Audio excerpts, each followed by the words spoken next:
सुतं देवं कंसचाणूरमर्दनं देवकी परमानन्दं कृष्णं वन्दे जगद्गुरु। गुरुर्ब्रह्मा गुरुर्विष्णु गुरुर्देवो महेश्वर गुरुर्साक्षात् परब्रह्म तस्मै श्रीगुरुवे नमः। नारायणं नमस्कृत्यं नरं चैव नरोत्तमं देवीं सरस्वती व्यासं ततो जयमुदीरयेत् ततो जयमुदीरयेत्। जय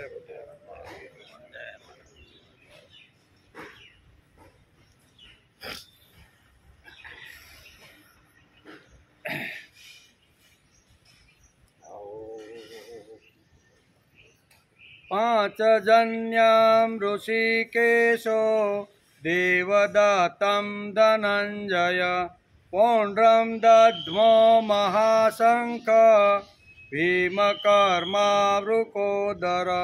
अनंत विजयं राजा कुन्तीपुत्रो युधिष्ठिर नकुल सहदेवश्च सुघोषमणिपुष्पको काश्यस्य परमेश्वास शिखण्डी च महारथ दृष्टद्युम्नो विराट च सात्यकी च पराजितः द्रुपदो द्रौपदेया च सर्वस्वपृथिवीपते सौभद्रश्च महाबाहु शंखं दद्मु पृथक पृथक। आज श्रीमद भगवत गीता चिंतन शुरू थयो एनो 21मो दिवस। शनिवारे आपणे श्रीमद भगवत गीताना अध्याय प्रथम अने 16मा श्लोकनो आपणे विचार कर्यो हतो। आज आपणे 17मो श्लोक। श्रीमद भगवत गीता एटले योगेश्वर श्री कृष्णना मुखारविंदमांथी नितरेલું माधुर्य। આપણે જેનો અભ્યાસ કરી છે એ ગ્રંથનું આપણે ખ્યાલ હોવો જોઈએ કે આ ગ્રંથનું કેટલું મહત્વ છે। એટલે ભગવાનના મુખારવિંદમાંથી જે વાણી નીકળી, જે માધુર્ય નીકળ્યું એ આપણા માટે શ્રીમદ ભગવદ્ ગીતા બની ગઈ। એટલે શ્રીમદ ભગવદ્ ગીતા એટલે યોગેશ્વર શ્રી કૃષ્ણના મુખારવિંદમાંથી નીકળેલું માધુર્ય તેમજ સૌંદર્યનું વાંગમય સ્વરૂપ એટલે શ્રીમદ ભગવદ્ ગીતા। સૌંદર્યનું વાંગમય આવી રીતનું સ્વરૂપ એટલે શ્રીમદ ભગવદ્ ગીતા। ભગવાન શ્રી કૃષ્ણની પ્રેમ મુરલીએ ગોકુળમાં સૌને મુગ્ધ કર્યા તો યોગેશ્વર શ્રી કૃષ્ણની જ્ઞાન મુરલીએ કુરુક્ષેત્રના મેદાનની અંદર ભૂમિ ઉપર અર્જુનને યુદ્ધ કરતા પ્રેર્યો। આ બે વાતો અહીંયા વેદવ્યાસ લખે છે। ત્યારથી આજ સુધી અનેક જ્ઞાની હોય, ભક્ત હોય, કર્મયોગી હોય, ઋષિ હોય, સંત હોય કે સમાજસેવક કે ચિંતક હોય તે બધાને આજે શ્રીમદ ભગવદ્ ગીતા મુગ્ધ કરતી રહેલી છે। જે પ્રેમની મોરલી ગોકુળમાં વગાડી અને જ્ઞાનની મોરલી કુરુક્ષેત્રમાં વગાડી અને જે લડવા માટે તૈયાર નહોતો એને લડવા માટે પ્રેરવાનું કામ શ્રીમદ ભગવદ્ ગીતાએ કુરુક્ષેત્રના મેદાનમાં ભગવાનના મુખારવિંદમાંથી નીકળેલા શબ્દોએ કર્યું। બરાબર, એ હશે। ત્યારથી આજ સુધી બધાને મુગ્ધ કર્યા છે। દુનિયાના કોઈ પણ દેશનો અથવા કોઈ પણ કાળનો, કોઈ પણ ધર્મનો કે કોઈ પણ જાતિ કે સંપ્રદાયનો સર્વને તેણે મુગ્ધ કર્યા છે।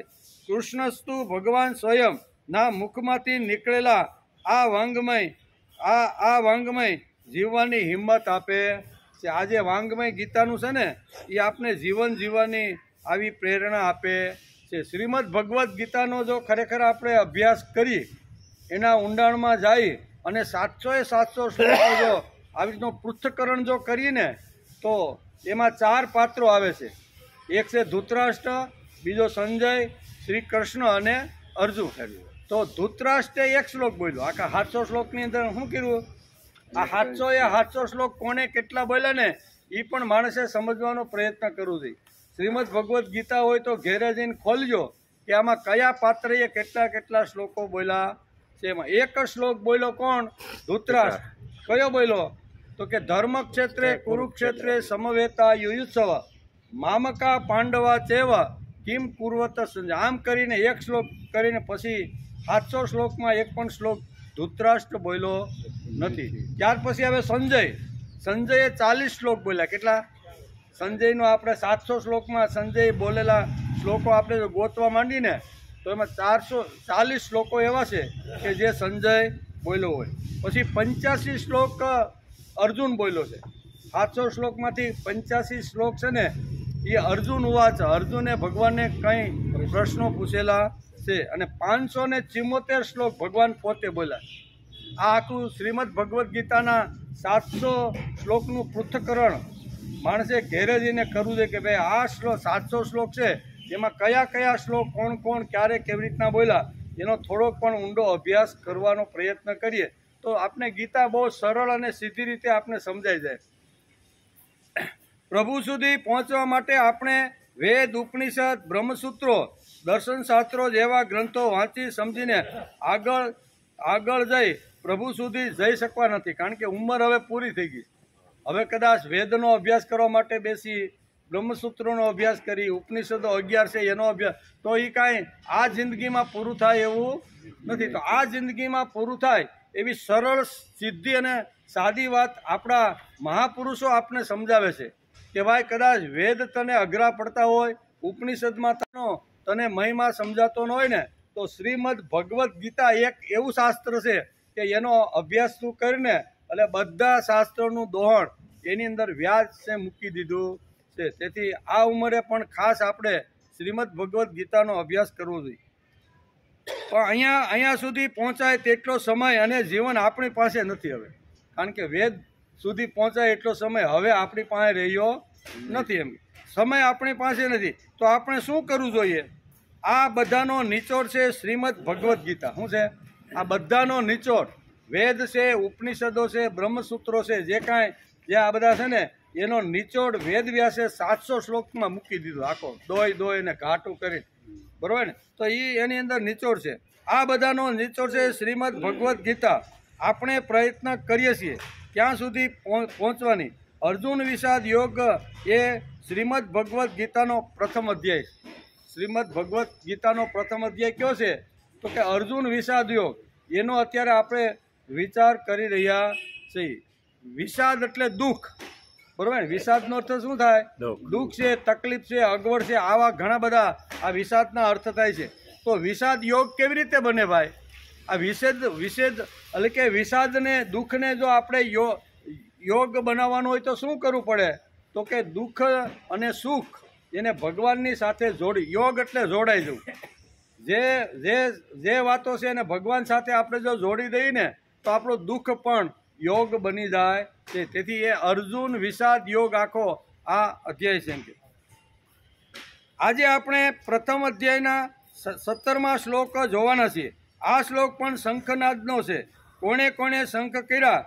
કૃષ્ણ, અર્જુન, ભીમ, યુધિષ્ઠિર, નકુલ, સહદેવ જોયું, બરાબર? અને 7મો શંખનાદ છે કાશીરાજનો. 7મો અહીંયા જે અલગ જે 6 શંખનો અહીંયા પ્રતિસાદ થયો તો એનું વર્ણન અહીંયા વેદવ્યાસે બહુ સરસ રીતે સમજાવવાનો પ્રયત્ન કર્યો છે. આજે આપણે અહીંયા 17મા શ્લોકની અંદર અહીંયા 4 મહાપુરુષોએ આવી રીતનો શંખ ધ્વનિ કર્યો છે. આજે આપણે એનો વિચાર કરવાનો છે. કાશ્યસ્ય પરમેશ્વાસ શિખંડે ચ મહારથ દૃષ્ટધુમ્નો વિરાટ ચ સાત્યકી ચ પરાજિત.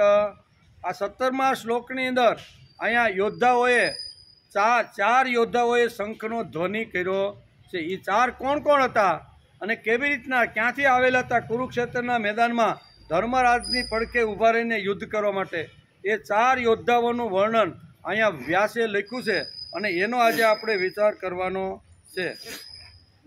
એમાં પહેલો છે કાશ્યસ્ય પરમેશ્વાસ. આપણે અર્થ સમજી લઈએ. કાશ્યસ્ય એટલે કાશી રાજા આપણે કહીએ ને, કાશ્યસ્ય એટલે કાશી રાજા. પૃથ્વી પતે હે એટલે કે કાશ્યસ્ય એટલે કાશી રાજા. પછી શિખંડી એટલે શિખંડી. શિખંડી કેવી મહારથ, મહારથી કહેવામાં આવતો હતો એને, બરોબર ને. પછી ધૃષ્ટધુમ્ય, પછી વિરાટ રાજા અને સાત્યકી. આ 4 મહાપુરુષોનું યોદ્ધાનું વર્ણન આની અંદર કર્યું છે. કાશ્યસ્ય પરમેશ્વાસ શંકાશ દધુમ પૃથક પૃથક. એટલે કે મહારથી શિખંડી ઘણો શૂરવીર હતો. તે પૂર્વજન્મમાં સ્ત્રી એટલે કાશીરાજની પુત્રી અંબા હતી અને આ જન્મમાં પણ રાજા દ્રુપદને પુત્રી રૂપે આવી રીતનો પુત્રી રૂપે મળેલો હતો. આગળ જતાં આ શિખંડી સ્થૂલા કર્ણ નામના યક્ષ દ્વારા પુરુષત્વ પ્રાપ્ત કરી લીધું છે. જંગલમાં શિખંડી ગઈ અને ત્યાં આવી રીતના યક્ષ સાથે એનો સંપર્ક થયો અને એણે કીધું કે હું તારું જાતિ પરિવર્તન કરાવી શકું. તો એ કાળનું વિજ્ઞાન કેટલું ડેવલપમેન્ટ થયેલું છે એ અહીંયા બતાવે છે કે સ્ત્રીમાંથી આખો પુરુષ બનાવવાનો આજે પણ બનાવે છે કે નહીં. આજનું વિજ્ઞાન પણ ધીમે ધીમે આપણા શાસ્ત્રોમાં જે કાંઈ લખ્યું છે એનો અભ્યાસ કરીને એ વિજ્ઞાન આજે પણ સંશોધન કરતું રહેલું છે. સ્ત્રીમાંથી પુરુષ અને પુરુષમાંથી સ્ત્રી બનાવવાની એ કાળની અંદર આવી રીતના સુંદર વૈજ્ઞાનિકો, આપણી ભાષામાં કહેવાનું હોય તો કે મોટા મોટા સર્જનો, મોટા મોટા ડૉક્ટરો હતા. તેથી શિખંડી એકવાર વનની અંદર જાય છે અને એમાં એક દિવસ સ્ત્રીનું રૂપ અને એક દિવસ રાત્રિનું આવું કરતાં કરતાં યક્ષનો સંકલ્પ થાય છે અને પછી એને પુરુષ બનાવી દે એવું વર્ણન છે. આગળ જતાં આ શિખંડી સ્થૂલા કર્ણ નામના યક્ષ દ્વારા પુરુષત્વ પ્રાપ્ત કરે છે. ભીષ્મજી આ બધી વાતોને જાણતા હતા. ભીષ્મને આ અંબાનો જે પૂર્વજન્મ ને આગળનો જન્મ બધા એ ભીષ્મ જાણતા હતા અને શિખંડીને સ્ત્રી જ સમજતા હતા. ભલે એણે આખું પુરુષનું રૂપ આખું બધું બદલી કાઢ્યું પણ અહીંયા ભીષ્મ એને સ્ત્રી સમજતા હતા. આ કારણથી તેઓ એના ઉપર બાણ ચલાવતા ન હતા. અર્જુને યુદ્ધને વખતે અને એને જ આગળ કરીને ભીષ્મજી પર બાણ ચલાવ્યા હતા અને તેમને રથ પરથી નીચે પાડી દેવામાં આવ્યા હતા. આ શિખંડીનું વર્ણન આ શ્લોકની અંદર વ્યાસે કર્યું છે. બીજી વાત છે વિરાટ એટલે ધૃષ્ટધુમ્યનું વર્ણન છે અને સાત્યકી નામનો જે યોદ્ધો છે ભગવાન કૃષ્ણનો અહીંયા દ્વારકામાંથી આવેલો અહીંયા યોદ્ધો છે એનું પણ વર્ણન કરેલું છે. એનો આજે આપણે વિચાર કરવાનો છે. આજે આપણે પ્રથમ અધ્યાયના 17મા શ્લોકમાં જોવાના છીએ. આ શ્લોક પણ શંખનાદનો છે. કોણે કોણે શંખનાદ કર્યો? કૃષ્ણ, અર્જુન, ભીમ, યુધિષ્ઠિર, નકુલ, સહદેવ વગેરે. સાતમો શંખનાદ છે કાશીરાજનો. 7મા નંબરે શંખનાદ કરે છે કાશીરાજ એટલે પાંડવ સેનાના મોટી ઉંમરની વ્યક્તિ. આ યોદ્ધો કેવો હતો? મોટી ઉંમરનો. શા માટે? આપણે એનો ઇતિહાસ જોઈ તો ખબર પડે કે જે વખતે પિતામહ ભીષ્મ યુવાન હતા અને હસ્તિનાપુરની આવી રીતનો કન્યા કોઈ આપવા માટે તૈયાર નહોતું. શા માટે? તો કે અહીંયા શાંતનુ રાજાએ અહીંયા ઢીમર એટલે માસીમારની છોકરી સાથે લગ્ન કર્યા એટલે આખા સમાજે એને નાયત બારા મૂકી દીધા. એટલે કોઈ રાજા કોઈ પણ જગ્યાએ આવી રીતનું જ્યારે થાય ત્યારે એને બોલાવતા નહીં. એટલે અહીંયા કાશી રાજા પણ અહીંયા હસ્તિનાપુર આમંત્રણ મોકલતા નથી કારણ કે એ તો માસીમારના દીકરાઓ છે એટલે અમારી દીકરી અમે એની સાથે પરણાવી શકીએ નહીં. એટલે નાયત બાર આપણી ભાષામાં કેવું હોય તો એ કાળની અંદર આખી હસ્તિનાપુરમાં જ્યારે જે રાજાઓ આવો કન્યાનો સ્વયંવર કરતા ને ત્યારે હસ્તિનાપુરને બોલાવતા નહીં, એને આમંત્રણ નહોતું. અહીંયા ભીષ્મ વિચાર કરે છે કે આપણને આટલો મોટો યજ્ઞ અથવા આવી રીતનું કરે છે તો અને એમ કરી અને જાય છે અને 3 જે કાશીની જે દીકરી હોય છે એનું હરણ કરીને લાવે છે. એટલે ત્યારે એની ઉંમર સમજો ને યુવાન જ હતા ને, 35-40 વર્ષની એ વખતે કદાચ એની ઉંમર હોય. અને ત્યાર પછીના આપણે જો ગણતરી કરીએ તો આ જે કાશી રાજા છે એ કાશી રાજાની ઉંમર લગભગ અહીંયા કારણ કે ભીષ્મ અત્યારે 186 વર્ષની ઉંમરે અહીંયા પ્રથમ શંખ વગાડે છે. ક્યાં? કુરુક્ષેત્રના મેદાનની અંદર 186 ઉંમરે પિતામહ ભીષ્મ અહીંયા શંખનાદ કરે છે.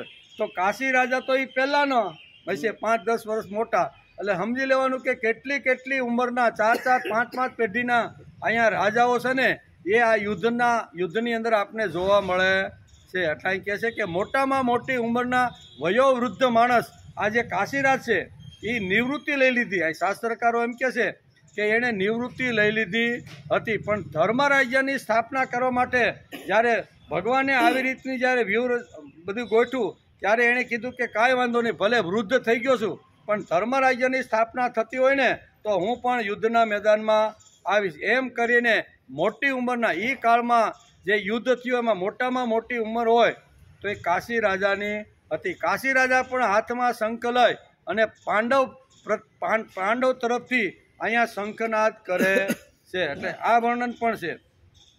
કાશીરાજ રાજકારભારથી નિવૃત્ત થઈ ગયા હતા, પણ કુરુક્ષેત્રના યુદ્ધમાં તે નિવૃત્તિ છોડી પ્રવૃત્તિ કરવા આવી ગયા હતા.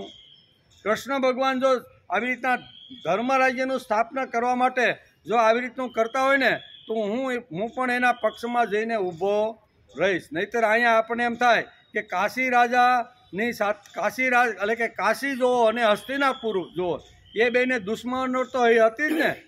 કારણ કે હસ્તિનાપુરમાં અહીંયા 3 છોકરીઓને હરણ કરીને ભીષ્મ લાવે છે, ત્યારથી એના મનની અંદર કચવાટ તો હતો જ એમ કે અમારી દીકરીને વગર આમંત્રણે અમે નહોતું આપ્યું ને આ ઉપાડીને લઈ ગયો, એટલે એના પ્રત્યે થોડોક રાગ દ્વેષ તો હતો જ. પણ આ ભગવાન કૃષ્ણ ધર્મ રાજ્યની સ્થાપના કરે છે એવા સમાચારથી એણે નક્કી કર્યું કે નિવૃત્તિ છોડીને મારી પાસે જે કાંઈ શક્તિ છે ને એ શક્તિ ધર્મ કાર્યના કામમાં ઉપયોગી આવવી જોઈએ. તેથી મહાભારતના યુદ્ધની અંદર કુરુક્ષેત્રની અંદર મોટામાં મોટી કોઈની ઉંમર હોય તો એ કાશીરાજની છે. આવા કાશીરાજ આવી અને અહીંયા 7મા ક્રમે શંખનાદ કરે છે. કેટલામો ક્રમ છે? 7મા નંબરે અહીંયા શંખનાદ કરે છે.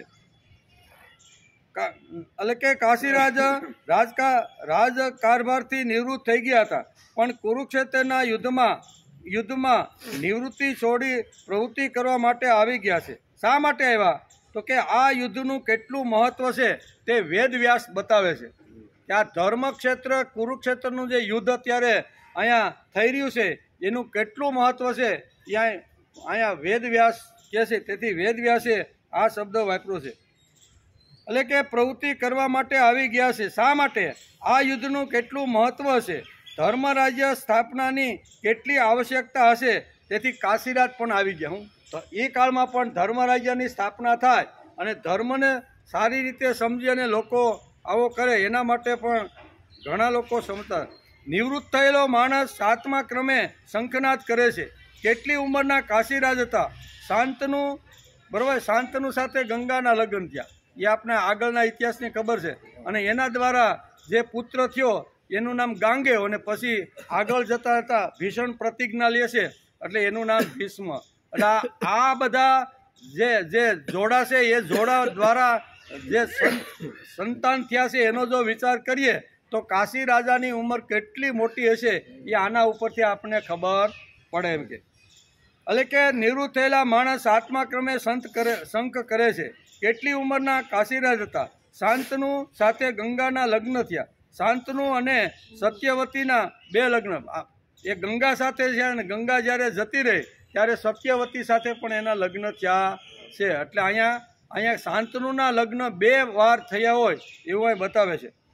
પછી પરાશર અને સત્યવતીનું લગ્ન થયું, બરાબર ને? એના દ્વારા વ્યાસનો જન્મ થયો. એટલે વ્યાસનો જન્મ થયો.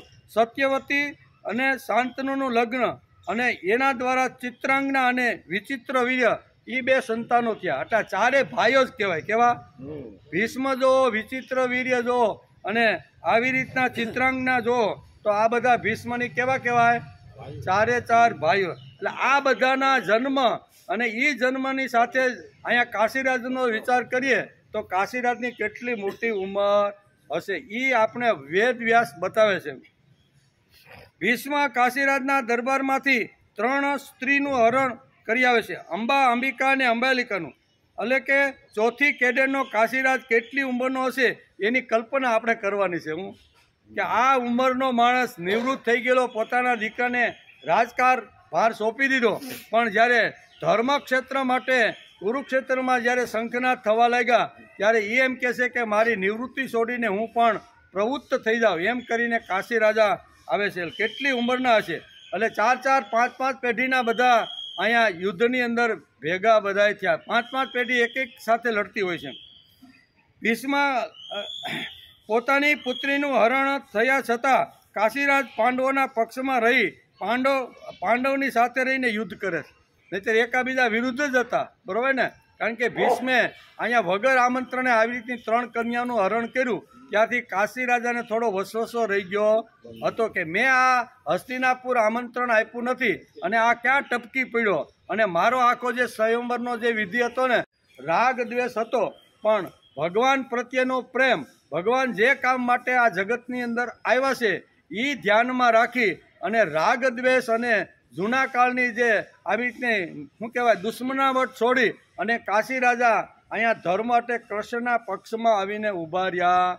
આ મહાભારતની અંદર, ગીતાની અંદર સુંદર આ બધી વાતો સમજવા જેવી છે. તેથી ઇતિહાસ જો આપણે બધો ખબર હશે ને, તો જે બીજા અધ્યાયના 11મા શ્લોકથી ભગવાન જે અર્જુનને તત્વજ્ઞાન કહેવાના છે ને, એ આપણે સારી રીતે સમજાય જશે. પહેલાં ઇતિહાસ અને ઇતિહાસની પાછળ રહેલું જે તત્વજ્ઞાન છે, એ 2 વાતો શ્રીમદ ભગવદ્ ગીતાની અંદર વ્યાસે વણી લીધી છે. એમાં પ્રથમ જે અધ્યાય છે ને, એ આખો ઇતિહાસ બતાવે છે કે ભારતીય સંસ્કૃતિની અંદર કેવો ઇતિહાસ હતો, કેવા લોકો હતા, શા માટે આવી રીતના હતા, એનું સુંદર મજાનું વર્ણન વ્યાસે અહીંયા અર્જુન વિષાદ યોગની અંદર આ શ્લોકોની અંદર કર્યું છે. કાશીરાજ નિવૃત્ત થતાં પાંડવ પક્ષમાં ધર્મ સાથે ઉભા રહ્યા છે. ભગવાન સાથે રહી અને 7મા ક્રમે એ શંખનાદ કરે છે. 7મો ક્રમ છે. નિવૃત્તિ એટલે પ્રવૃત્તિ બદલવી. નિવૃત્તિ એટલે શું કરવાનું? હા, બેહીને કાંઈ ઝૂલા ઉપર બેઠીને પોત્રને રમાડવા કે ગામ ગપાટા મારીને બાકડા ઉપર બેસીને માવાને તમાકુ ખાઈને બીડીના ગોટા કાઢવાના. આપણે હવે કાંઈ કામ નથી. પોત્રો કામે સડી ગયા, છોકરા કામે સડી ગયા, હવે ક્યાંય આપણે થઈ ગયા. તો નિવૃત્ત થયા પછી શું કરવું ને, એ શ્રીમદ ભગવદ્ ગીતા આપણે સમજાવે છે. નિવૃત્તિ એટલે કહે છે કે નિવૃત્તિ એટલે પ્રવૃત્તિ બદલવી. હું નિવૃત્તિ ગામ ગપાટા મારવાના નથી, બીડીના ધોવાડાના ગોટા કાઢવાના નથી, માવા આ ઉમળે સોરવાના નથી. મારી જે કાંઈ પ્રવૃત્તિ હતી ને, એ પ્રવૃત્તિની અંદર બદલવાનો છે. આજ સુધી જીવાશો કેટલું ને કેવું, કેટલી કમાણી કરી કેટલું છે દેવું, કાઢી સરવૈયું કોઈ સંતને બતાવજો, આ જિંદગીના ચોપડામાં સરવાળો માંડજો. કેવો? હવે આ મારે પ્રવૃત્તિ બદલવાની છે. અત્યાર સુધી મારા બાળકો સાથે હતો, નોકરી હતો, ધંધી હતો, મારો વ્યવહાર હતો, એના માટે હું અત્યારે 58-60 વર્ષ સુધી હું જીવો, અને જરૂરી પણ હતું. સંસાર જો ચલાવવાનો હોય તો આજીવિકા માટે બહાર નીકળવું પડે, અને બહાર નીકળી એટલે ઘણું બધું આવી રીતનું કરવું પડે. તો એ બધું કર્યું આપણે, પણ હવે તો પૌત્ર પણ કામે ચડી ગયા છે. દીકરાઓ તો ચડ્યા જ છે, પણ પૌત્રો તો હવે શું કરવાનું? તો કે હવે પાટો બદલાવાનો પ્રયત્ન કરવો જોઈએ. એમ કે એટલે કહે છે નિવૃત્તિ એટલે પ્રવૃત્તિ બદલવી. આ સુધી પરિવાર, કુટુંબ, નોકરી, ધંધા માટે મારા 50-55 વર્ષ ગયા. હવે આમાંથી નિવૃત્ત થઈ પ્રભુ કાર્ય પ્રવૃત્ત થવું જોઈએ. તેથી અહીંયા કાશીરાજ પણ વિચાર કરે છે કે હવે મારે ધર્મ ક્ષેત્રે, કુરુક્ષેત્રમાં જે અત્યારે યુદ્ધની જે લડાઈ થઈ રહી છે, એમાં મારે પણ આવી રીતનું પ્રવૃત્ત થવું જોઈએ. તેથી નિવૃત્તિમાંથી પાછી પ્રવૃત્તિમાં. વેદવ્યાસે બહુ વિચાર કરીને આ 7મા ક્રમે કાશીરાજને મૂક્યા છે. 6 આગળ તો આપણે જોયા. કૃષ્ણએ પ્રથમ શંખ વગાડ્યો, પછી અર્જુને વગાડ્યો, ભીમે વગાડ્યો, પછી અહીંયા યુધિષ્ઠિરે વગાડ્યો, બરાબર? આ બધા સહદેવ, નકુળે આ બધા વગાડતા અહીંયા 7મા ક્રમે વેદવ્યાસે કાશી રાજાને મૂકી દીધા. એ સમજી વિચારીને વેદવ્યાસે આ શ્લોકની અંદર જે ગૂંથણી કરી છે ને, એક પણ શબ્દ આડાહવળો નહીં, વધારે નહીં. જે શબ્દ જ્યાં જેવી રીતે જે યોદ્ધા માટે વાપરવો જોઈએ અને જે યોદ્ધાને જે ક્રમે ગોઠવવો જોઈએ ને, એ ક્રમે વેદવ્યાસે ગોઠવાનો પ્રયત્ન કર્યો છે. તેથી વેદવ્યાસે બહુ વિચાર કરીને 7મા ક્રમે કાશીરાજને મૂક્યા છે. શા માટે? તો કાશીરાજ કેવા છે? તો અહીંયા આગળ શબ્દ વાપર્યો છે પરમેશ્વાસ. શું લખ્યું છે? કાશ્યસ્ય પરમેશ્વાસ શિખંડી ચ મહારથ. અહીંયા કાશ્યસ્ય પરમેશ્વાસ એટલે વિશેષણ એનો લગાડ્યો છે. કોની આગળ? કાશી રાજાની આગળ પરમેશ્વાસ.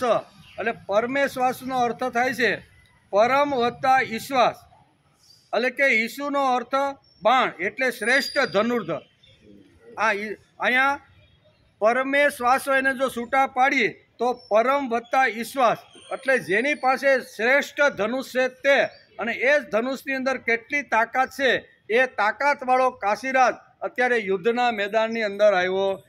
ખાલી હાથમાં તીરકામઠું લઈને આવ્યો નથી. વ્યાસે બહુ સમજી વિચારીને શબ્દ વાપર્યો પરમેશ્વાસ, એટલે એકદમ શક્તિશાળી બાણ, અને એ બાણનો જો અવાજ કરે અથવા એના છણન છૂટે ને તો હજારો આવી રીતના યોદ્ધાઓનો શું કહેવાય કતરઘાણ કરાવીને એવા એના બાણ હતા. તેથી વ્યાસે સમજીને અહીંયા કાશ્યસ્ય પરમેશ્વાસ આ શબ્દ સમજી વિચારીને અહીંયા વ્યાસે મૂક્યો છે.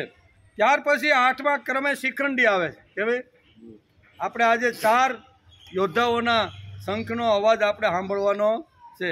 એટલે કે ત્યાર પછી 8મા ક્રમે શિખંડી આવે છે.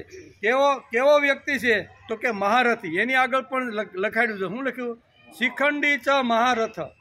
ખાલી શિખંડી શબ્દ વ્યાસે લખ્યો નથી, એની આગળ મહારથ શબ્દ એટલા માટે લખ્યો છે કે એ મહારથી હતો. અને મહારથી એને જ કહેવાય કે 10,000 યોદ્ધાઓ એના પક્ષમાં હોય અને એને હેન્ડલ કરી અને 10,000 યોદ્ધાઓને ક્યાં કેવી રીતના લડાવવાના એ જેની પાસે તાકાત હોય ને એને મહારથી કહેવામાં આવે છે. એટલે અહીંયા ઘણીવાર આપણે આ મહારથી શબ્દ સમજવો પડે. 8મે ક્રમે શિખંડી વગાડે છે કે કેવો વ્યક્તિ છે તો કે મહારથી. આપણા મગજમાં કેટલીક ગેરસમજણો છે તે શ્રીમદ ભગવદ્ ગીતાના અભ્યાસ પછી દૂર થવી જોઈએ.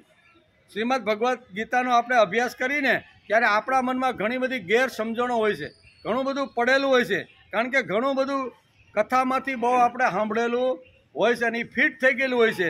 એટલે રૂઢ થયેલી જે કાંઈ આવી રીતની જે રૂઢિઓ છે ને એ કાઢતા ખૂબ વાર લાગે. તેથી શ્રીમદ ભગવદ્ ગીતા સાંભળ્યા પછી થોડો માણસે વિચાર કરવો જોઈએ કે શ્રીમદ ભગવદ્ ગીતાની અંદર જે રૂઢિઓ હતી ને એને બદલી અને ઓરિજિનલ વાતો ભગવાને સમજાવવાનો પ્રયત્ન કર્યો છે.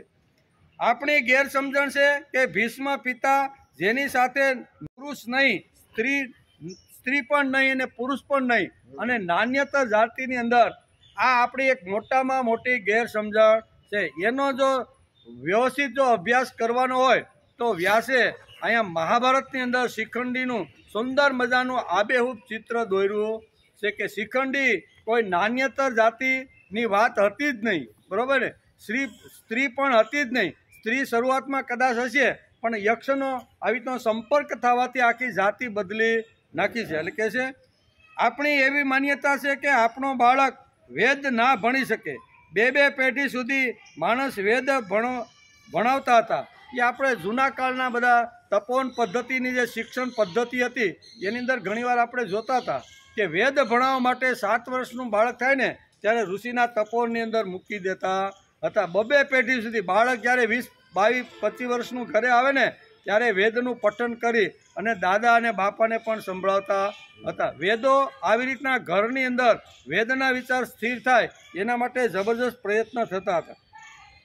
વ્યાસે ખૂબ જ વિચારીને શિખંડી સાથે મહારથી શબ્દ મૂક્યો છે તે આપણે સમજવું જોઈએ.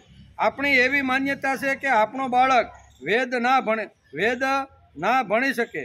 2 પેઢી સુધી માણસ વેદ ભણાવતા તેથી એને દ્વિવેદી કહેતા હતા. 3 પેઢી સુધી પણ ભણાવતા તેથી એના માટે ત્રિવેદી પણ શબ્દ લગાડવામાં આવતો હતો. એટલું જ નહીં પણ 4 પેઢી જો ઘરની અંદર હોય ને તો 4 પેઢી સુધી આવી રીતનો વેદોનો અભ્યાસ ઘરની અંદર થતો હતો. તેથી એને ચતુર્વેદી પણ કહેવામાં.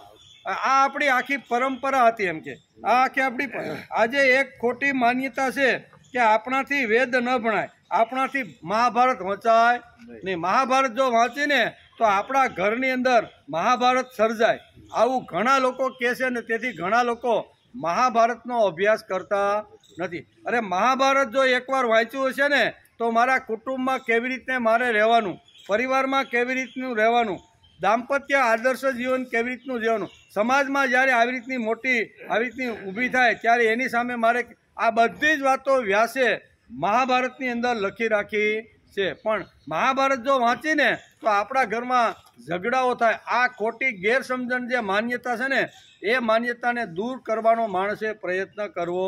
ખરા અર્થમાં જો સમજીને મહાભારત ગીતા વાંચવામાં આવે ને તો ઘણી બધી અડચણ, ઘણી બધી અગવડ હોય ને એ બધી દૂર થઈ જાય છે. આવતી નથી પણ લોકો એમ કે આવે, આપણા ઘરમાં મહાભારત આવે.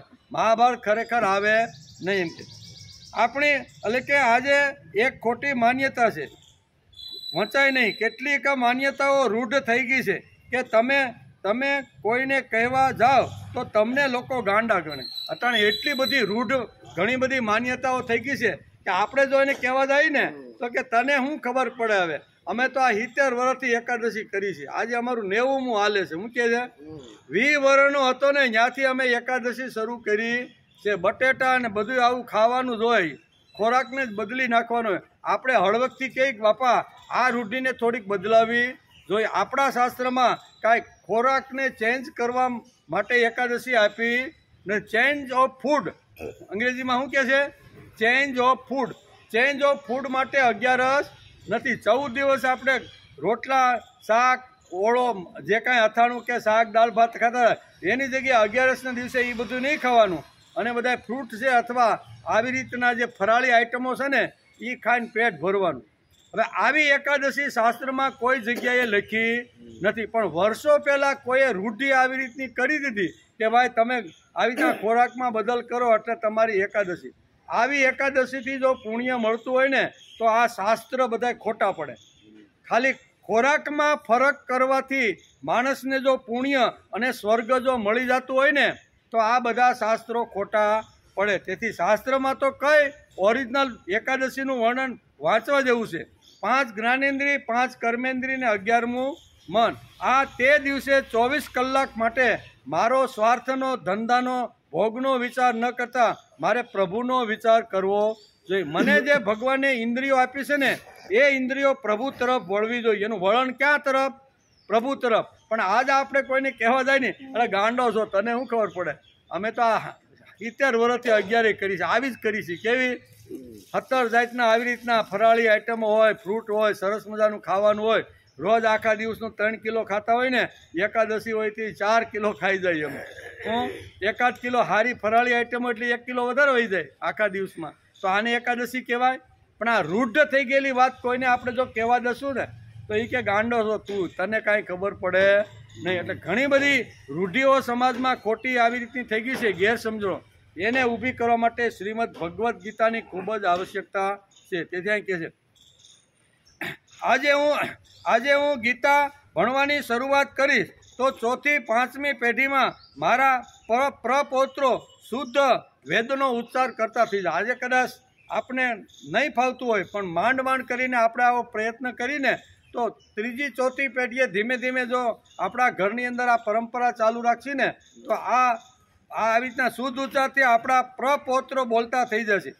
બીજી ગેરસમજણ છે કે મહાભારત વાંચવાનું નહીં. વાંચીએ તો ઘરમાં મહાભારત થાય, એટલે કે લડવાનું કેવી રીતે તે શીખવાડે છે તે મહાભારત. આ આપણી મોટામાં મોટી ગેરસમજણ છે, બરોબર. એની સામે ભગવાન કૃષ્ણ લાલ આંખ કરે છે, આગળ આવશે બધા શ્લોકની અંદર, બરોબર ને. વેદ ન ભણી શકો તો મહાભારત ભણો. મહાભારત ન ભણી શકો તો ખાલી શાંતિ પર્વ પણ ભણો. અને શાંતિ પર્વ પણ જો ન ભણી શકાતું હોય ને તો ગીતા ભણો. પણ ભણો ખરા એમ. પહેલાં તો વેદ ભણવા જોઈએ, પણ વેદમાં આપણી સાંચ ન ડૂબે તો ઉપનિષદો ભણો. ઉપનિષદો આખો જ્ઞાનનો આખો જે 11 ઉપનિષદો છે ને એ જ્ઞાનથી તરબોળ કરી દે ને એવા જ્ઞાનના ગ્રંથો છે. કદાચ એમાં આપણી સાંચ ન ડૂબે તો અહીં કહે છે મહાભારત વાંચો. અને મહાભારતમાં કદાચ સાંચ ડૂબતી ન હોય તો મહાભારતનો એક પર્વ છે 18 પર્વમાં, એનું નામ છે શાંતિ પર્વ. એ શાંતિ પર્વ વાંચો. અને શાંતિ પર્વમાં પણ જો આપણી સાંચ ડૂબતી ન હોય તો આપણું હળવું કરીને કે શ્રીમદ ભગવદ્ ગીતા વાંચો. એટલે સમજી વિચારીને આપણે શ્રીમદ ભગવદ્ ગીતાનો અભ્યાસ કરવાની શરૂઆત કરી છે. વેદ ન ભણી શકો તો મહાભારત ભણો. મહાભારત ન ભણી શકો તો ખાલી શાંતિ પર્વ ભણો. અને શાંતિ પર્વ પણ જો ન ભણી શકતા હોય તો ગીતાનો અભ્યાસ કરો. શિખંડીનું નામ 8મા ક્રમે અહીં આવે છે. શ્રીમદ ભગવદ્ ગીતાના આજે 17મા શ્લોકની અંદર જે આજે શંખના 4નો જે થવાનો છે એનો ક્રમ કેટલામો આવ્યો? 8મો. 8મા ક્રમે શ્રીખંડી આવે છે. 8મા ક્રમે આવે છે. આ શ્રીખંડી માટે ઘણી બધી ગેરસમજણ તે દૂર થવી જોઈએ. શ્રીખંડી મહારથી છે. થોડું તો વિચારીએ આપણે કેવું છે મહારથી. મહારથી એટલે આપણે કીધું કે 10,000 સૈનિકોને જે કંટ્રોલ કરી શકે અને 10,000ને માર્ગદર્શન આપી શકે ને એવો યોદ્ધો હોય તો એ યોદ્ધાને આપણે સ્ત્રી અથવા આવી નાન્યતર જાતિમાં કેમ મૂકી શકીએ? ભાઈ એ તો સ્ત્રી નહોતો ને પુરુષ નહોતો, પણ એ કેવી હતી? નાન્યતર જાતિ. પણ મહાભારતનો ઊંડાણથી આપણે અભ્યાસ કરીએ તો શ્રીખંડી કોણ હતી ને એ આપણે ખબર પડે. શ્રીખંડીનું લગ્ન પણ થયું છે, આપણે વાંચતા જ નથી. શ્રીખંડીનું લગ્ન પણ થયું છે. હિરણ્યસ્ય નામના માણસની પુત્રી સાથે એમનું લગ્ન થયું છે અને સ્થાણુ કર્ણ નામનો યક્ષ એમણે શ્રીખંડીનું આખું જાતિ પરિવર્તન કરાવી દીધું. આજે યક્ષ હતો ને આખું જાતિ પરિવર્તન કરાવી દીધું અને પછી દ્રુપદ રાજા કહે છે કે હવે શ્રીખંડીના અમારે લગ્ન પણ કોઈની જોડે કરી દેવા જોઈએ. જાતિ પરિવર્તન થયા પછી દ્રુપદ રાજાએ શ્રીખંડીના લગ્ન પણ કર્યા છે અને લગ્ન થયેલો શ્રીખંડી અત્યારે કુરુક્ષેત્રમાં આવી અને 8મા ક્રમે શંખ ફૂંકે છે. એટલે અહીં કહે છે ને કે નાન્યતર જાતિ છે એ બધું આપણે હવે મૂકી અને ઓરિજિનલ જે મહાભારત છે એ વાંચી અને સમજવાનો પ્રયત્ન કરવો જોઈએ. આપણે માની લીધું કે શ્રીખંડી સ્ત્રી છે. નાનપણથી સ્ત્રીને જો ધ્યેય આપવામાં આવે તો સ્ત્રી પણ પોતાનું ધ્યેય પૂરું હાલો માની લ્યો કે સ્ત્રી છે, કાંઈ વાંધો નહીં. વેદવ્યાસ કહે છે કદાચ તમારા મગજમાં એક ફિટ થઈ ગયું હોય કે સ્ત્રી આ શ્રીખંડી એક સ્ત્રી છે, હાલો માની પણ લીધું. તો માની પણ લીધું હોય તો નાનપણથી જો એને ધ્યેય આપવામાં આવે ને તો પણ સ્ત્રી ઘણા મોટા સારા સમાજમાં કામ કરી શકે છે. દાખલા તરીકે ઝાંસીની રાણી લક્ષ્મીબાઈ એ સ્ત્રી જ હતી ને, પણ એને પહેલેથી જ આવી રીતનું રાષ્ટ્ર પ્રત્યેનું ધ્યેય એના પિતાએ એને બાળપણમાં ઘૂંટીને પાયું હતું કે બેટા આ રાષ્ટ્ર આપણા બાપનું છે અને આપણા બાપનું હોવાના નાતે આ લોકો આવ્યા હતા વેપાર કરવા માટે અને આપણા ઉપર આ બધું આવી રીતનું કર્યું. તો આને ક્વિટ ઇન્ડિયા કરીને આને બેટા તારે છોડાવવાનું. આમ ગળથુથીની અંદર જ અહીંયા ઝાંસીની રાણી લક્ષ્મીબાઈને પાઈ દેવામાં આવ્યું હતું. મહાભારતમાં સમજો કે ચાલો શ્રીખંડી સ્ત્રી છે તોય કાંઈ વાંધો નહીં, પણ દ્રુપદ રાજાએ એને ઘૂંટીને પાઈ દીધું હતું કે આ જગતની અંદર તમારે જીવવાનું છે અને ધર્મ રાજ્યની સ્થાપના કરવાની હોય ને ત્યારે મોટામાં મોટું એક મહાન કાર્ય તમારે કરવાનું છે. જે મૃત્યુ ઉપર જેણે વિજય પ્રાપ્ત કર્યો છે તે અને મૃત્યુને જ્યારે બોલાવે ને ત્યારે જ આવે. ત્યાં સુધી આ યમરાજના દૂતો 1000 કિલોમીટરમાં આવા પિતામહ ભીષ્મ જ્યાં સુધી કુરુક્ષેત્રમાં હણાય નહીં ને ત્યાં સુધી ધર્મ રાજ્ય સ્થપાસી શકશે નહીં. બેટા તારે આ કામ કરવાનું છે. હાલો સ્ત્રી માની લીધી, હાલો માની લીધી, એમાં કાંઈ ખોટું નથી. આપણા દેશની અંદર મહાન સ્ત્રીઓ થઈ ગઈ ને, અહલ્યા, દ્રૌપદી, સીતા, તારા, મંદોદરી તથા પંચકમ નામ સ્મરે નિત્યમ મહાપાતક નાશનમ. આ મહાન સતીઓના નામ જો સવારના પોરની અંદર જો માણસ લે ને તો એના બધા પાપો નષ્ટ થઈ જાય છે. કોણ કોણ? અહલ્યા, દ્રૌપદી, સીતા, તારા, મંદોદરી તથા પંચકમ નામ સ્મરે નિત્યમ મહાપાતક. મહાપાતક જે મનથી કરેલા હોય, ઇન્દ્રિયોથી કરેલા હોય, બરોબર, શરીરથી કરેલા હોય અથવા વાણીથી કરેલા હોય, એ વાણીથી કરેલા બધા જ પાપો શું થાય? પૂરું કરો. હાલો કપાયા પાછા. આ બધા 5 જે ભયંકર જે મહાપાપો છે ને એ આ પરમ પવિત્ર સ્ત્રીઓના નામ લેવાથી આ બધા પાપો નષ્ટ થઈ જાય છે. ધ્યેય આપી દીધું હતું અને મોટા થયા પછી મારે યુદ્ધ કરવાનું છે. સ્ત્રી હોય તો પણ લડી શકે છે.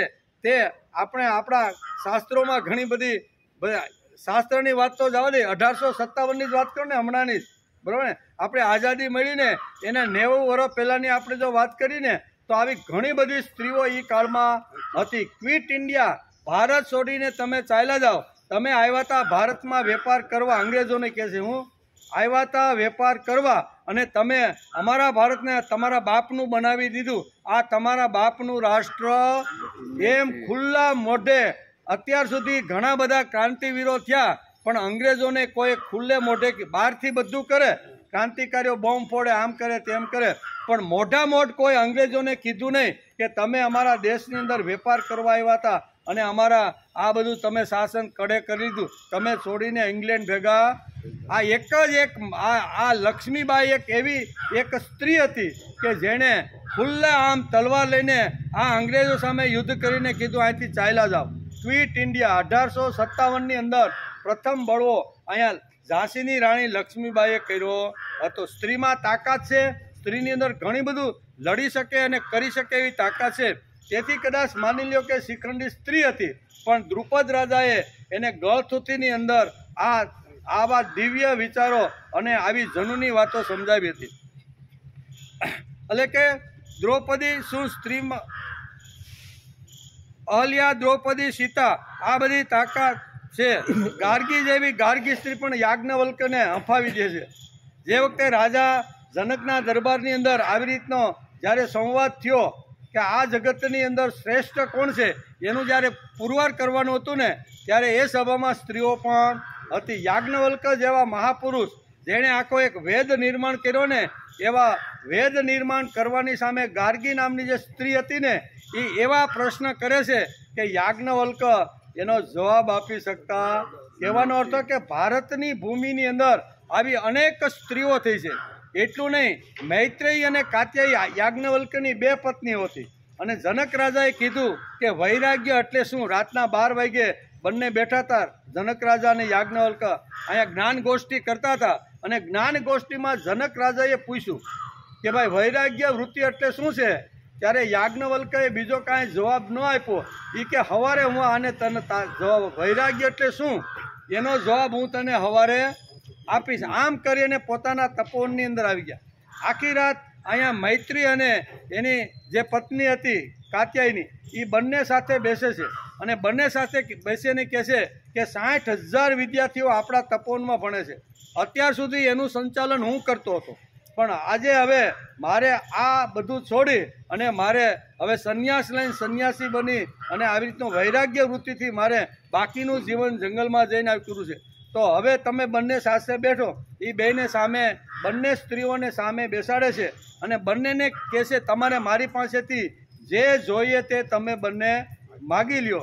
અહીંયા પછી કાત્યાયીને એમ કહે છે કે મને સંસાર આપો, અને મૈત્રી એમ કહે છે કે તમે જે જ્ઞાન એટલે કે તમારી પાસે જે વિદ્યા જ્ઞાન છે અને આ તપોવન બધું છે એ તમે મને આપો. કહેવાનો અર્થ કે આમ રાતના 12 વાગે યાજ્ઞવલ્ક્ય 2 પત્નીઓ જોડે બેસી અને આખા કારભાર 60,000 વિદ્યાર્થીને સંભાળવાના, ખવડાવવું પીવડાવવું કેવી ભણાવવાની વિકાય હેલી વાત છે. આજે આપણે એક છોકરાને હોય તો માથું દુખાવી ગયું, બોલો કે નથી જવું ભણવા જવાનું, એ કે જવું જ પડશે, નહીં જાતો ટીંગાટોળી કરીને મૂક્યા છે. એક છોકરાને પણ જો કરવાનો હોય તો બાપાને નાકે દમ આવી જાય. તો 60,000 વિદ્યાર્થીની ખાવા પીવા રહેવા ભણાવવાની જો વ્યવસ્થા કરવાની હોય તો કેટલી ધમધમાટ હોય ને. હવે એ ધમધમાટ છોડી અને સવારે બધું ઓપી અને નીકળી જવું એ કાંઈ હેલી વાત છે. આપણે એક મોબાઈલ ઘેરે મૂકવાનો હોય તોય નથી મૂકી શકતા સામાન્ય રીતે. આ ઉંમરે આપણે કરી શકતા નથી એમ, અને આપણે પછી વાતો મોટી મોટી કરીએ. કહેવાનો અર્થ કે આવું બધું સોંપવું. કહેવાનો અર્થ કે આ સ્ત્રી શું કરી શકે છે ને. પછી યાજ્ઞવલ્ક્ય ગયા સવારમાં જનકપુરીમાં અને કે હાલ હેઠો ઉતરી કે, તો કે કેમ તે કાલ મને પૂછ્યો હતો ને કે વૈરાગ્ય એટલે આજો વૈરાગ્ય તું મારી હારે હાલી કે આને કહેવાય વૈરાગ્ય. એમ કરી કહેવાનો અર્થ કે આ બધી તાકાતો આ દેશની અંદર પડેલી છે. આવી સ્ત્રીઓ આ દેશની અંદર હતી. તેથી કદાચ આપણા શંકા જાય કે એક શિખંડી સ્ત્રી હતી તો કાંઈ વાંધો નહીં, કદાચ માની લ્યો, પણ આ દ્રુપદ રાજાએ એને ગળથુથીની અંદર આ બધી વાતો પાયેલી હતી. એમ કે છે કે શિખંડીને ઓછો સમજવાની આપણે ભૂલ ન કરવી જોઈએ. શિખંડી એક મહારથી હતો. અહીં વેદવ્યાસ અહીંયા શ્રીમદ ભગવદ્ ગીતાના અહીંયા 17મા શ્લોકની અંદર અહીંયા યોદ્ધાઓનું વર્ણન કરીને શંખનાદની જ્યારે વાત કરે છે ને, ત્યારે 8મા ક્રમે શિખંડી શંખ ધ્વનિ કરે છે. અને કોણ હતો એ મહારથી. અહીં શબ્દ વાપર્યો છે કેવો, કાશ્યપ ચ પરમેશ્વાસ શિખંડી ચ મહારથ.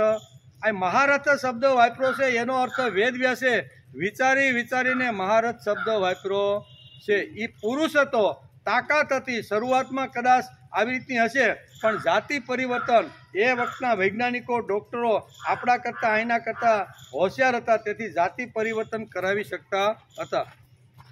આઠમા ક્રમે કુરુક્ષેત્રના મેદાનમાં શિખંડી શંખનાદ વગાડે છે. 9મા ક્રમે કોઈ શંખનાદ કોણ શંખનાદ કરે છે? તો કે ધૃષ્ટદ્યુમ્ન. કેટલો? ધૃષ્ટદ્યુમ્નનો 9મો નંબર આવ્યો. એ સરસેનાપતિ છે. વિચાર કરો, આ મહાભારતની અંદર અથવા કોઈ પણ યુદ્ધ થતું હોય ને તો એમાં સરસેનાપતિનો મુખ્ય ફાળો હોય.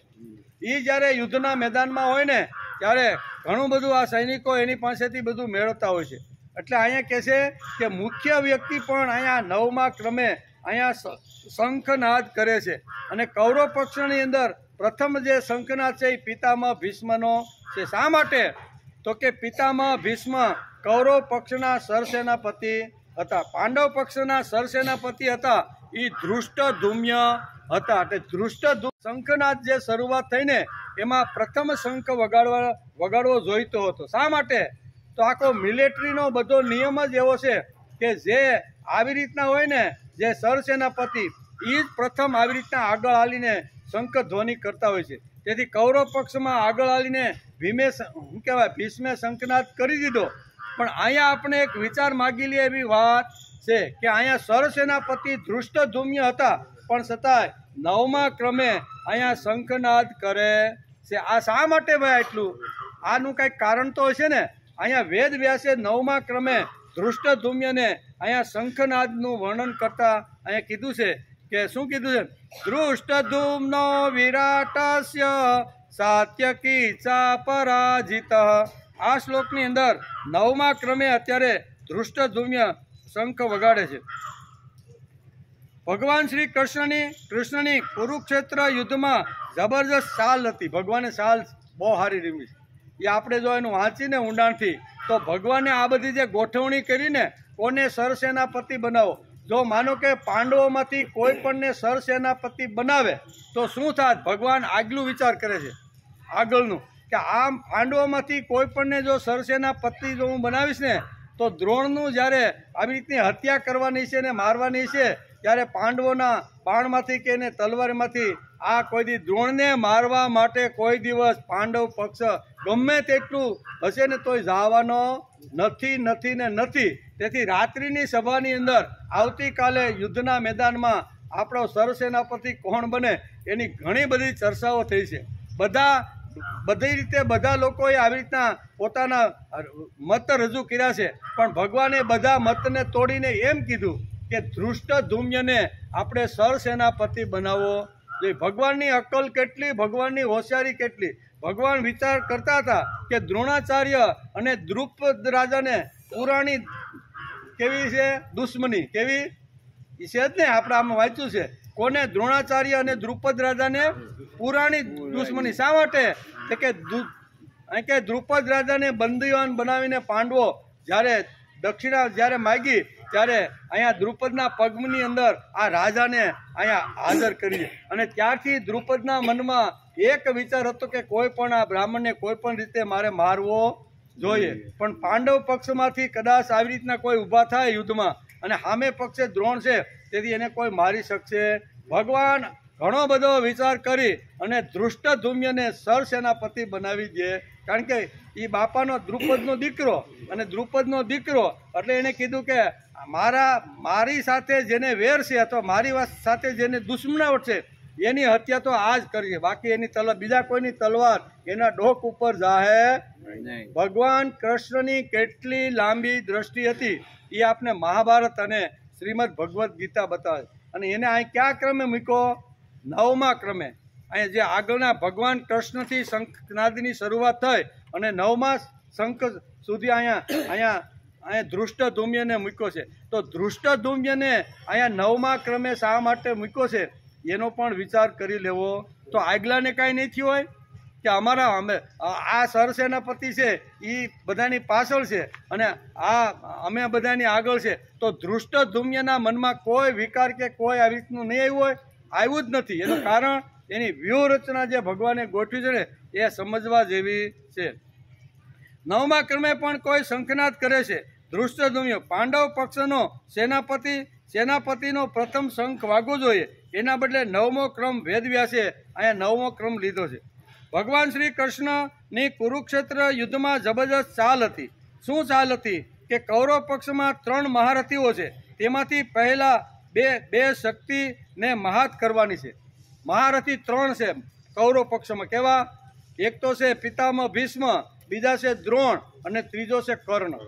એટલે ભગવાન કૃષ્ણ વિચાર કરે છે યુદ્ધ પહેલા કે આપણે જો પ્રથમ 2 મહારથીને જો મહાત કરવાના છે, મારવાના હશે ને, તો એના માટે પણ આપણે થોડોક વિચાર કરી લેવો જોઈએ. અને પ્રથમ 2 જે છે એને મહાત કરવાના છે. તેમની એક શક્તિ હતી ભીષ્મ, એ શિખંડીથી મહાત થઈ શકે છે. અને બીજી શક્તિ હતી દ્રોણાચાર્ય, એ જબરજસ્ત તાકાત હતી અને તે ધૃષ્ટધુમ્યથી જ મહાત થાય. બાકી થાય દ્રુપદના 2 દીકરાઓ. કેવા? એક ધૃષ્ટધુમ્ય અને બીજો શિખંડી. આ પ્રથમ જે અહીંયા કૌરવ પક્ષમાં મહાન જે શક્તિઓ 3 જે શક્તિઓ હતી ને, એ 3 શક્તિઓ જ્યાં સુધી પૃથ્વીમાં ઢળી ન પડે, મરી ન જાય ને, ત્યાં સુધી પાંડવ પક્ષનો કોઈ દી વિજય થવાનો. આ 2 મહારથીઓ કૌરવ પક્ષથી જ્યાં સુધી મેદાનમાં લડતા હશે ને, ત્યાં સુધી પાંડવો કોઈ દી જીતવાના નથી. તેથી ભગવાન વિચાર કરે છે કે આ 2 મહારથીઓને જો મારવાના હોય ને, તો એના માટે મારે શું કરવું જોઈએ? તેથી અહીંયા સર સેનાપતિ અહીંયા ધૃષ્ટધુમ્યને બનાવી દે છે અને શિખંડીને અર્જુનના રથની આગળ મૂકી દે છે. કારણ કે એ વિચાર કરતા હતા કે આગલા જન્મની અંબા છે, એટલે સ્ત્રી જ સમજતો હતો. હકીકતે એ આવી રીતના મહારથી હતો. 10,000 સૈન્ય જેના આવી રીતના કબજામાં હતું, એવા મહારથી હતો. પણ અહીંયા શું કહેવાય, ભીષ્મના મગજમાંથી આ વાત ગઈ નથી કે એ તો ગયા જન્મારાની મારી આવી રીતની એક મારી સાથે આવી રીતની વાદ વિવાદ કરવાળી એક સ્ત્રી હતી અને એ અત્યારે આ જન્મની અંદર અહીંયા શિખંડી થઈને આવ્યો. એટલે એણે નક્કી કર્યું હતું કે મારી સામે કોઈ પણ અવતારમાં, કોઈ પણ વેશ, કોઈ પણ ધારણ કરીને આ જો અંબા આવશે ને, તો અંબાનું એટલે કે અંબા આવશે તો એની સામે હું હથિયાર ઉપાડીશ નહીં. અને અંબાએ પણ પ્રતિજ્ઞા લીધી હતી કે જન્મ ઉપર જન્મ, ગમે તેટલા જન્મ લેવા પડે, પણ ભીષ્મનો કાળ તો હું જ બનવાની. આ બંને વાતો ભગવાન જાણતા હતા અને તેથી વિચાર કરે છે કે પિતામહ ભીષ્મને જો ખલાસ કરવાના હશે ને, તો શિખંડી એક મહારથી, એક મોટો યોદ્ધો એવી રીતનો છે કે જેનો આપણે ઉપયોગ કરી શકશું. દ્રોણ સામે કોઈ અહીંયા અર્જુન તલવાર ચલાવી શકશે નહીં, એને મારી શકશે નહીં પાંડવોમાંથી કોઈ પણ. તો એ પાંડવો પક્ષમાંથી જો આને મારવાના હોય તો એના માટે ધૃષ્ટધુમ્ય, આ ભગવાને ગોઠવણ આગલા દિવસે ભગવદ્ ગીતાના 17મા શ્લોકની, બરાબર, પ્રથમ અધ્યાય 17મો શ્લોક. અને એમાં જુદા જુદા યોદ્ધાઓએ જુદા જુદા શંખ ધ્વનિ કર્યા. એમાં અત્યારે ધૃષ્ટધુમ્ય શંખ વગાડ્યો એનું વર્ણન છે. અને 9મા ક્રમે ઠેઠ આવે છે. કેટલા? નકર સર સેનાપતિ હોય ને એને પ્રથમ જ વગાડે, એને સર સેનાપતિ કહેવામાં આવે છે. પાંડવ પક્ષ તરફથી 9મા ક્રમે. તો શા માટે આ બધો આપણે થોડોક આજ વિચાર કરીએ. આમ તો દ્રોણાચાર્ય 100ના પક્ષમાં હતા, તો 5ની શું તાકાત છે કે જીતી શકે? દ્રોણાચાર્ય કોના પક્ષમાં હતા? 100ના પક્ષમાં હતા. એટલે સામેની કોઈ તાકાત એવી નથી કે દ્રોણને કોઈ હરાવી શકે. તેથી ભગવાને બહુ સારી રીતે બુદ્ધિપૂર્વકની આ બધી વ્યૂહરચના કરી છે. શ્રી કૃષ્ણ ભગવાને જબરજસ્ત બુદ્ધિ વાપરી છે. 9મા ક્રમે ધૃષ્ટધુમ્ય સર સેનાપતિ બનાવીને શંખનાદ એની પાસે કરાવ્યો છે. કૃષ્ણના મનમાં એક વિઝન ચાલતું હતું કે દ્રોણ અને દ્રુપદનો ઝઘડો કાયમ માટે ચાલતો હતો. બરોબર, અપમાન, બંદીવાદ બનાવીને લાવ્યા હતા. એ બધું આપણે જોયું. દ્રુપદ યજ્ઞ કરે છે અને ધૃષ્ટધુમ્ય એમાંથી ઉત્પન્ન થયેલો છે. દ્રોણાચાર્યને ખલાસ કરે અને શિખંડી ભીષ્મને ખલાસ કરે. આ 2 વાત અહીં દ્રુપદના મગજમાં કાયમ માટે ઘોળાતી હતી. ભીષ્મને જો ખલાસ કરવાના હોય અથવા દ્રોણાચાર્યને જો ખલાસ કરવાના હોય ને, તો એના મનમાં કાયમ માટે આ વાત ચાલતી હતી. ભગવાને ધૃષ્ટધુમ્યને સર સેનાપતિ બનાવે છે.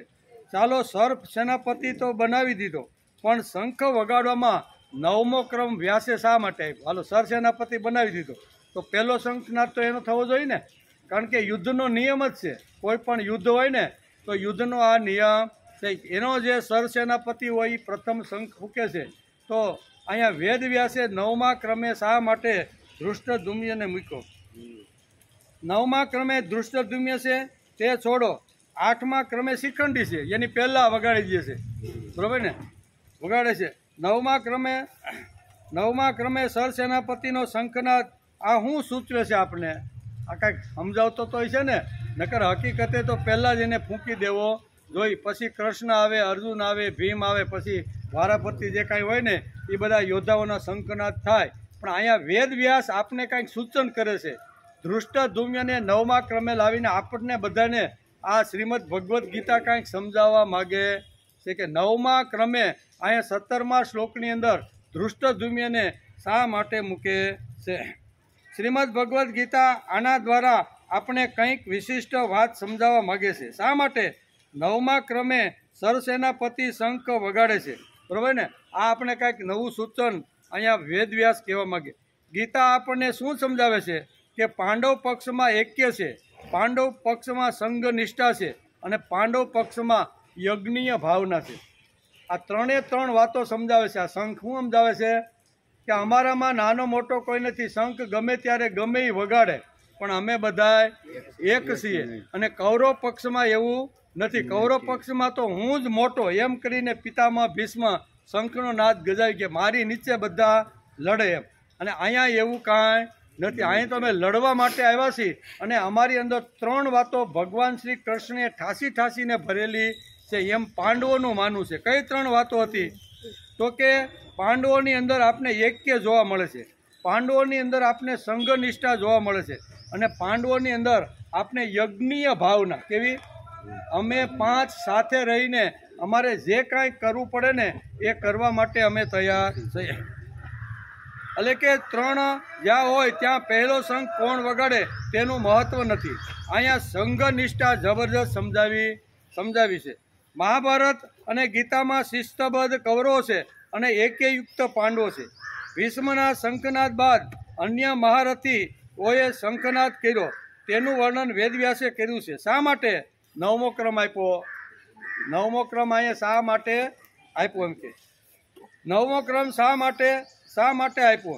સૈન્યમાં પહેલો શંખ સરસેનાપતિ વગાડે. કૌરવ પક્ષમાં સરસેનાપતિ ભીષ્મ છે અને તેણે પહેલો શંખ વગાડ્યો. પાંડવ પક્ષમાં સરસેનાપતિ ધૃષ્ટદ્યુમ્ય સરસેનાપતિ છે. તે મુજબ ધૃષ્ટદ્યુમ્યે પહેલો શંખ વગાડવો જોઈતો હતો, પણ અહીંયા વેદવ્યાસે એના 9મા ક્રમે અહીંયા શંખ વગાડવાનું વર્ણન કરે છે. પહેલો શંખ શ્રી કૃષ્ણે વગાડ્યો તે સમજી શકાય. ત્યાર પછી અર્જુને શંખ વગાડ્યો, ભીમે વગાડ્યો, અને 8મા ક્રમ સુધી અહીં વેદવ્યાસ અહીંયા લઈ ગયા અને શિખંડી સુધી લઈ ગયા. શિખંડીએ 8મો વગાડ્યા પછી ધૃષ્ટદ્યુમ્ય અહીંયા 9મો શંખ વગાડે છે. શ્રી કૃષ્ણ પછી અર્જુને શંખ વગાડ્યો છે. તે શું રાજાનો છોકરો હતો? તેથી મિલિટરીમાં શિસ્તને જ માન આપવું જોઈએ. અત્યારે મિલિટરીના રૂપની અંદર કુરુક્ષેત્રમાં પાંડવ અને કૌરવ ભેગા થયા છે. તો મિલિટરીના જે નિયમો, જે શિસ્ત હોય ને એ શિસ્તમાં રહીને લડવાનો પ્રયત્ન કરવો જોઈએ. પણ અહીંયા થોડુંક કાંઈક જુદું દેખાય છે. મિલિટરીનો સરસેનાપતિ ધૃષ્ટદ્યુમ્ય પાંડવો તરફથી છે, તો એણે પ્રથમ શંખ ફૂંકવાને બદલે 9મા ક્રમે ફૂંક્યો છે. શા માટે? એનો પણ વ્યાસે બહુ સરસ રીતે 9મો ક્રમ શા માટે આપ્યો છે એનું વર્ણન કર્યું છે. ધૃષ્ટદ્યુમ્ય પહેલાં જે 8 જણાએ જે શંખ વગાડ્યા તેમાં 8મા ક્રમે શિખંડી પણ હતો. ત્યાર પછી ધૃષ્ટદ્યુમ્ય શંખ વગાડ્યો છે. વેદવ્યાસે અતિશય અક્કલ હોશિયારીથી આ શંખનાદની અંદર 9મા ક્રમે અહીંયા મૂકીને અહીંયા વર્ણન કરે છે. વેદવ્યાસ અતિશય અક્કલમંદ અને હોશિયાર બુદ્ધિથી શંખનાદનું ચિત્રણ શ્રીમદ ભગવદ્ ગીતાના અહીંયા 17મા શ્લોકની અંદર કરે છે. વેદવ્યાસને કહેવાનું છે કે કૌરવ સૈન્ય શિસ્તબદ્ધ છે. પ્રથમ શંખ તેથી ભીષ્મે વગાડી. શિસ્તબદ્ધ, આપણે શિસ્તમાં રહેવાનું છે. જે ક્રમ પ્રમાણે પહેલો કોનો આવે પછી બીજો કોનો, એ ક્રમ પ્રમાણે.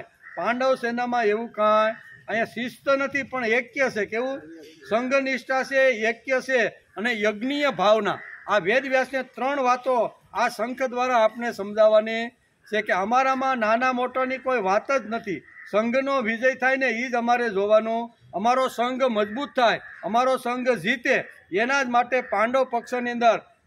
તેથી પાંડવ પક્ષની અંદર પ્રથમ શંખ કોણ વગાડે એ અમારા મનમાં કાંઈ છે નહીં. તેથી અહીંયા 8મા ક્રમે શિખંડી અને 9મા ક્રમે અત્યારે ધૃષ્ટદ્યુમ્ય વગાડે.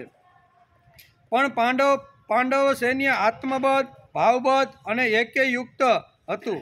પહેલો શંખ કોણ વગાડે તે આ સૈન્યમાં કાંઈ અગવડ જ નથી. ગમે અમારામાં તો ગમે તે મોટો ભાઈ જે શંખ પહેલો વગાડે એ પહેલો મોટો ભાઈ, બરાબર ને, કે અહીંયા કાંઈ અમે ક્રમમાં હાલવાવાળા નથી. કૌરવ પક્ષની અંદર અહીંયા શિસ્તમાં માનવાળા છે કે આપણે ભાઈ શિસ્તમાં હાલવાનું, એટલે પહેલો શંખ ભીષ્મએ ફૂંકી દીધો એમ. પણ પાંડવ સૈન્ય આત્મબદ્ધ ભાવબદ્ધ અને એક્યબદ્ધ છે, તેથી કોણ શંખ વગાડે એ પાંડવ સેનામાં પ્રશ્ન જ નથી. આ શંખનાદથી આપણને ગીતા શું સમજાવે છે?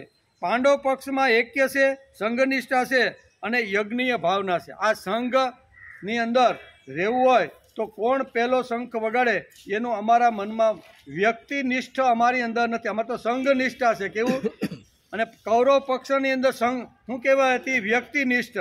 વ્યક્તિને જ મહત્વ મળવું જોઈએ. તેથી વ્યક્તિમાં જો કાંઈ ગડબડ થાય ને તો હાથમાં હથિયાર હેઠા મૂકીને કે તારે મારવું હોય તો મારીને એમ કે બેહી જાય છે. અને બેહી ગયેલા કૌરવ પક્ષમાં ઘણા સેનાપતિઓ બેહી ગયેલા જોવા મળે છે. કારણ કે સંઘ પ્રત્યેને આદર નથી, ભાવ નથી, પ્રેમ નથી. સંઘ મરવો હોય તો મરે, પણ અમને યશ મળવો. કૌરવ પક્ષની અંદર આ બધું હળવાડ છે. આપણે આખું જો વાંચી દે તો ખબર પડે કે કૌરવ પક્ષમાં અંદરો અંદર એટલી બધી અંદર વેરઝેરથી ભરેલું હતું કે અમારા પેલો જાય જ નહીં. પેલા કરસલાની વાત પાંડુરંગ શાસ્ત્રી ઘણીવાર કહે ને, કરસલા જેવું એમ. કરિશલું હોય અને મોટું તમે વાસણ મૂકો અને એમાં 10-15 કરિશલા ભરી ગયો અને પછી આપણે એમ કહીએ કે આ કરિશલા બધા બહાર નીકળી જાય એવું કરીએ, બરાબર ને, પણ એ બહાર નીકળી શકતા નથી. એક કરિશલો મહેનત કરી અને બહાર નીકળવાનો પ્રયત્ન કરે ને તો આ બીજો કરિશલો એનો ટાંટિયો ખેંચે. શું કરે? તારે જવાનું નથી. એમ કૌરવ પક્ષમાં આવું છે. આગળ જવાનો પ્રયત્ન કરે તો ભીષ્મ અહીંયા થોડાક રિહાઈને બેસી જાય. ભીષ્મ થોડોક આગળ જાય તો અહીં દ્રોણાચાર્ય કે આપણે ભાઈ આપણું મન માનતું. આવા એકાબીજાના ટાંટિયા ખેંચવાની અંદર કૌરવ પક્ષની અંદર જબરજસ્ત આવી રીતના વેરઝેરથી ભરેલું છે.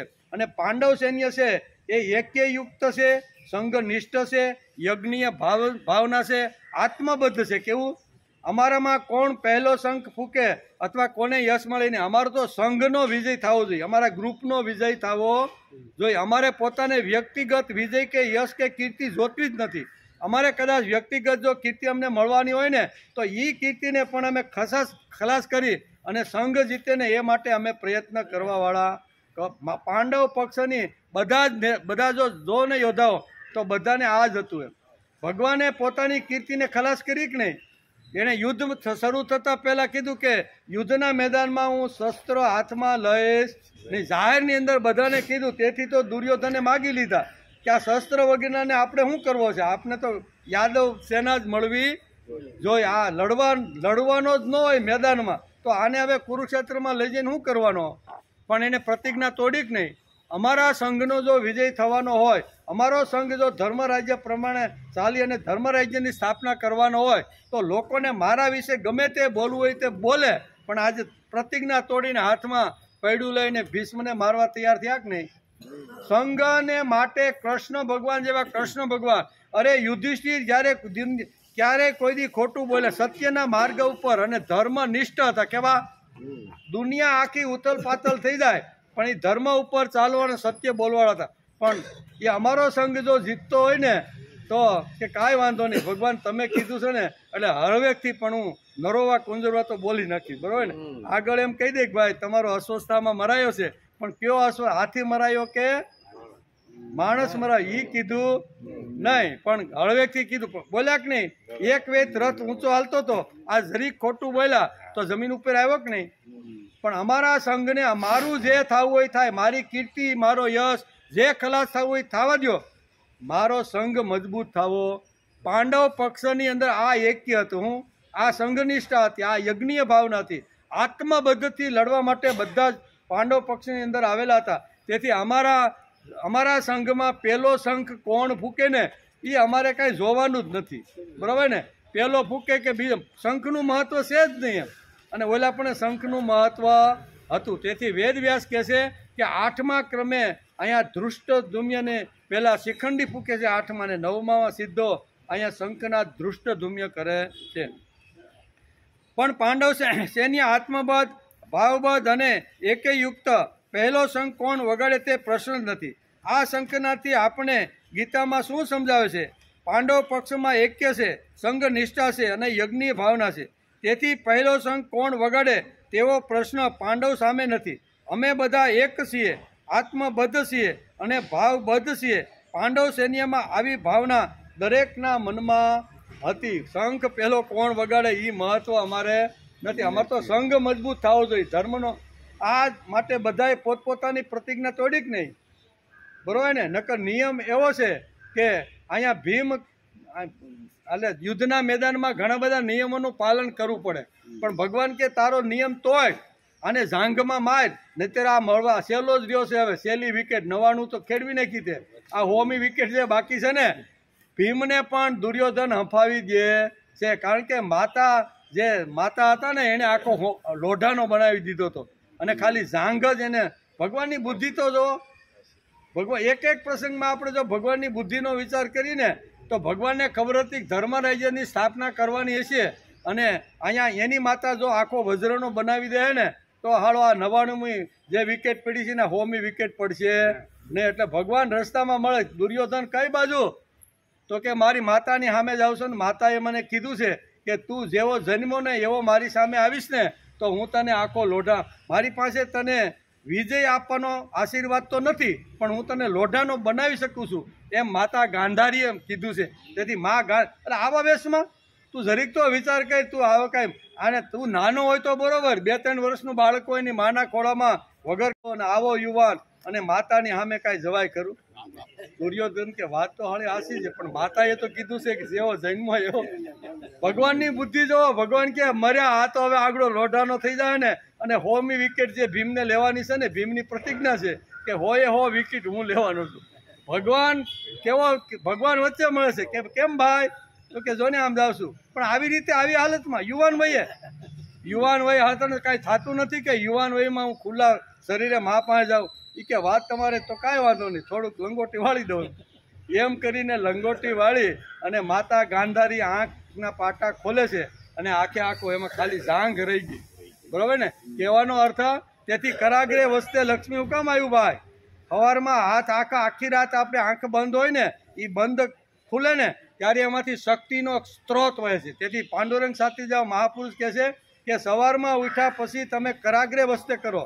હાથનું આંખ જેવી ખોલીને તો આંખની બધી શક્તિ હાથની અંદર આવી રીતના આવે. જો માતા ગાંધારીએ જો પાટા ખોલ્યા પછી એની જો શક્તિ આખા દુર્યોધનને જો લોઢાનો બનાવી શકતો હોય તો 6-8 કલાક મારી આંખ બંધ હતી અને એ જો મારી આંખ ખુલે તો એમાં કેટલી તાકાત, કેટલી જબરજસ્ત હોય. તેથી મહાપુરુષો જે આપણે એક શ્લોક જે આપે છે ને, એ કાંઈ એમને આપણે કાંઈ હાલો નાના 10 શ્લોક બનાવી દીધા તમને ત્રિકાળ સંધ્યાથી એક પાસેનું હાર્દ મહાપુરુષે મૂકેલું છે કે આંખની અંદર એટલી તાકાત છે, જ્યારે ઉઘડે ને ત્યારે અનેક પ્રકારની શક્તિઓ નિર્માણ થાય છે.